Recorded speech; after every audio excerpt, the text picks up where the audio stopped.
Okay, so here we have the pendulum squat, personal favorite of both mine and Jake's. With this particular exercise, what we're going to be focusing in on is training the quads again in a mid-range position, similar to leg press, similar to hack squat. This movement is very similar with the hack squat in terms of the coaching cues and the starting setup position. So again, we want to make sure that we've kind of assessed Jake's range at the hips to make sure that we're not exceeding his active range of motion. I'll talk about a common mistake that we see with this particular exercise in a moment.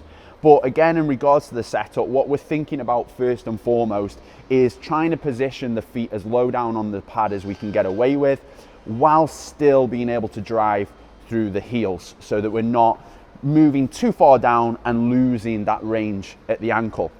Now, again, with consideration to this, we're then thinking about 2 points of contact. So as we said, 1 point of contact is going to be the heel, but then the other point of contact is thinking about driving the hips back into the seat. Sometimes what you will see people is they're not actually engaging their midsection with this particular movement, and they might have an overarched lower back. The issue with that is they're probably going to lose out on range here. So it is really important that you're engaging your midsection, driving the hips back into the seat, and then keeping contact with the heel. So Jake, if you want to show me just a couple of reps on that.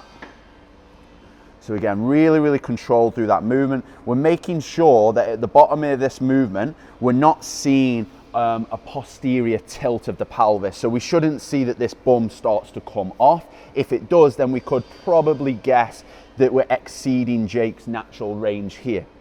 And again, when he's performing this, he's controlling that weight down. He's thinking carefully about contracting those quads as he's driving back into that seat.